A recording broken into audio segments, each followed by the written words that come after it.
Inaasahang magiging pinakamalaking exhibition at convention center sa buong Southeast Asia ang Philippine International Exhibition Center PIEC matapos igawad ng Department of Public Works and Highways, DPWH, ang Phase 1 contract nito sa EEI Corporation.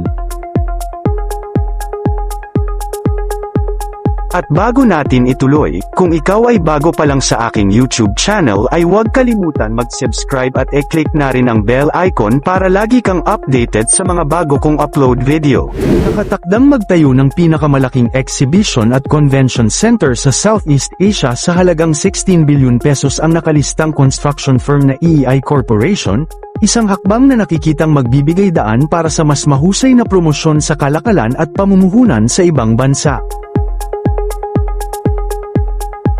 Sinabi noong nakaraang taon ng EEI na nakatanggap ito ng Notice of Award mula sa Department of Public Works and Highways, DPWH, para idisenyo at itayo ang unang yugto ng 269,000 square meter Philippine International Exhibition Center, PIEC sa Pasay Harbor City, isang reclaimed island sa kahabaan ng Manila Bay.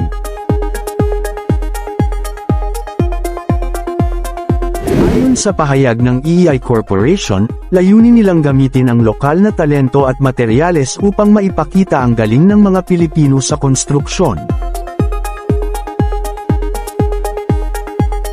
EIEC ay isang napakalaking proyekto na nakahanda upang makagawa ng makabuluhang kontribusyon sa ekonomiya, sabi ng EEI President at CEO Henry Antonio sa isang stock exchange filing.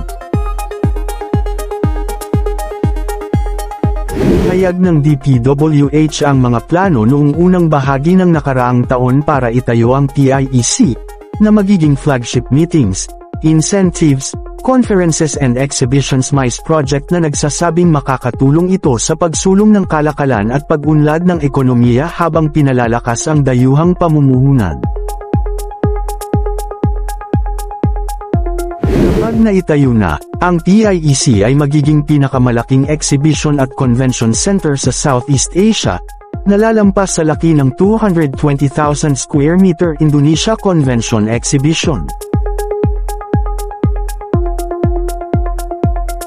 Kasama sa unang yugto ng proyekto ng PIEC ang detalyadong engineering at disenyo, pundasyon at gawaing arkitektura at istruktura. Ito ay nakikitang magho-host ng parehong lokal at internasyonal na mga kaganapan, sinabi ng EEI. Aniya ng CEO, ito ay isang pagkakataon para ipakita ang pagkamalikhain ng Filipino at ang kabuoang lakas ng industriya ng konstruksyon sa Pilipinas.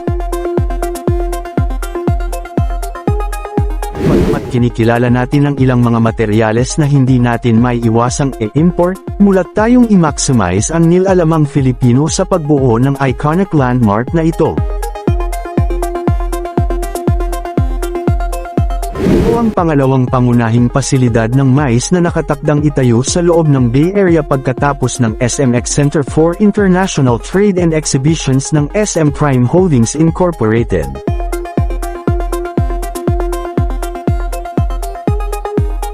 Ang 265-hektaryang Pasay Harbor City ay isang reclamation project ng Davao-based businessman Carlos Gonzalez, Uticon Builders.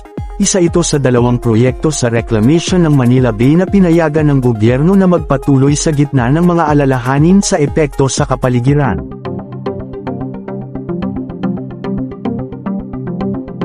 Ang PIEC ay itatayo sa lugar na nakalaan para sa Philippine Reclamation Authority.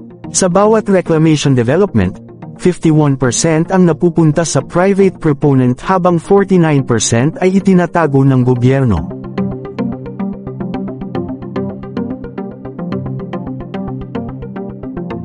Una nang binanggit ng real estate broker na Colliers Philippines na may inaasahang exponential rise sa demand para sa mga pasilidad ng MICE dahil mas maraming business at leisure traveler ang dumagsa sa bansa matapos gumaling mula sa COVID-19 pandemya. Samantala, inanunsyo ng SM Prime Holdings na nakatakdang buksan ang SM Seaside Cebu Arena sa darating na June taon kasalukuyan. Kasabay nito, Ang SMX Convention Center Seaside Cebu ay inaasahang magbubukas din sa taong iyon, na may mga ulat na nagbabanggit ng target na third quarter o dulo ng 2026. Ang arena ay magkakaroon ng 16,000 fixed seats at kayang mag-accommodate ng hanggang 25,000 guests sa full capacity, mas malaki kaysa sa SM Mall of Asia Arena sa Maynila. Ang arena ay may building footprint na 1.6 hectares at kabuuang gross floor area na 7.4 hectares. Ang SMX Convention Center naman ay mag-aalok ng higit sa 21,000 square meters na leasable space.